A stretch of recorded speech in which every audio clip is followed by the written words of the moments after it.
Við erum stödd hér á Haugsnesgrundum þar sem að mannskæðasta orrusta Íslandssögunnar fór fram 19. apríl 1246. Hér áttust við ásbyrningar og Sturlungar, ásbyrningar undir forystu Brands Kolbeinssonar á Reynistað og Sturlungar undir forystu Þórðar Kakala. Þessi bardagi fór þannig fram að Þórður og hans lið gjörsigraði ásbyrninga og Brandur Kolbeinsson var veginn hér niður á grundunum þar sem að Skagfirðingar ristu honum minnismerki eftir bardagann.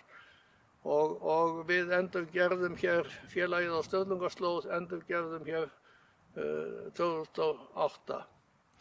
Nú, það sagt að Þórður kom með sitt lið frá Eyjafirði, frá Möðruvöllum í Eyjafirði og hann fór hér vestur að Vallalaug sem hérna í Hólminum fyrir vestan og stoppaði þar með sitt lið. Á sama tíma var Brandur Kolbeinsson með sitt lið upp á Víðimýri og það gengu menn á milli flokkana til þess að leitast við að ná sáttum. En það hefði orðið miklar erjur á milli manna Þórðar og manna Kolbeins út af sem að var nú talað að hefði verið níðkvæði og alls konar kveðskapur sem að fór á milli og menn voru viðkvæmir fyrir þessu þá eins og síðar og Þórður vildi hefna harma sinna á þessum skáldum. En á þessum fundi sem við Vallalaug þá náðust ekki sættir þannig að þeir ákváðu það að mætast morguninn eftir hér á þessum stað. Það talað það að þeir hafi haslað sér völl hér á Haugsnesgrundum sunnan Djúpadalsár og niður undan Haugsnesi. Þannig að við erum hér á þeim stað sem að lýsingar sögunnar gefa til kynna. Nú, ég stilti hér upp fylkingunum eins og ég sá fyrir mér að þær hefðu verið rétt áður en að fylkingunum að þeim laust saman.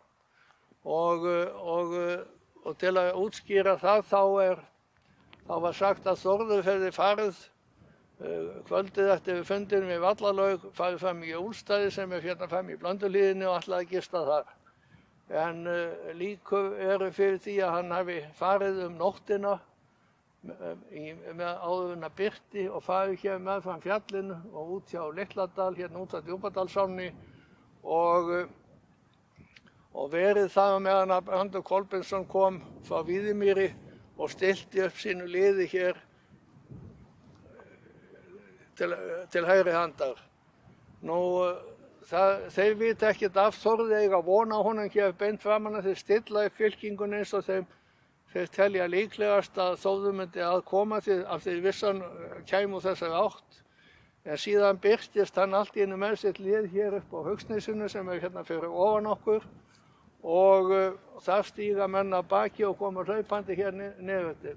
Þess vegna sjáum við það að þessi fylking Þórðar Kakala, hann hér fremstur og hún svona óregluleg og oddalaga því það sagt að báðir fylkingararmarnir hafi tafist í torfgröfum sem voru hér niðundan Haugsnesinu en Þórður með sitt heimalið komst á milli þeirra. Þess vegna fylkingarnar eins og við sjáum það hér og hér Þórður og hér Duggur sinni að baki hans miklu bardagamenn, Kolbeinn Grön og Björn Drumbur.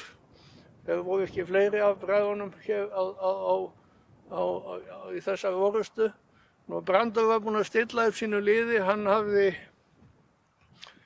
hafði herstjóra sem var vanur herstjóri, hirðmaður Hákonar konungs og hét hérna Eysteinn hvíti og hann hafði stillt upp liðin og það er sagt að þegar hann sér að Þórður kemur hér ofan að þá byrji hann að endurskipuleggja liðið og þess vegna sjáum við þessa breyting á liðinu. Að öðru leyti var Brandur Kolbeinsson búinn að að stilla liðinu upp eins og hann ætlaði að taka á móti Þórði.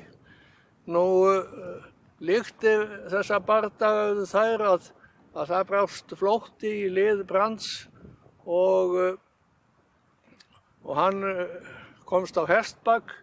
Það segir okkur það að það hefði hestasaunar sem að geymdu hestana á baki liðunum, því að hann kemst á hest og Kolbeinn Grön sem að var ekki með Þórði, hann kemst einnig á hestbak og þeir velta Brand uppi og ná honum hér niður á eyrunum og flytja hann upp á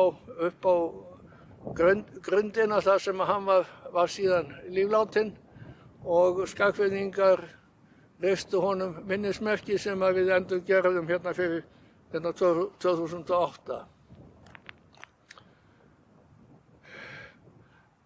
Það er sagt að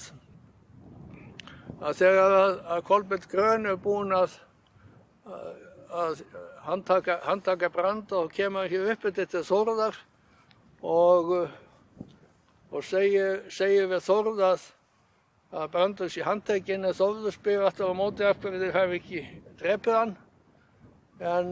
En Kolbeinn vísaði þá til þess að hann teldi líklegt að Þórður myndi vilja ganga því verki sjálfur, en Þórður vildi það ekki. Hann hafði heitið því þegar hann frétti af því að bræður sofu dregnir út úr kirkjunni á Miklabæ eftir Völustaðabardaga og högnuðu þar fyrir kirkjudyrum að hann myndi aldrei drepa mann sem hann gæti ekki varið sig. En hann fékk til þess Sigurð Glúmsson, þennan gráa hérna, hann fékk hann til þess að fara niður eftir og vinna þetta óþurfta verk.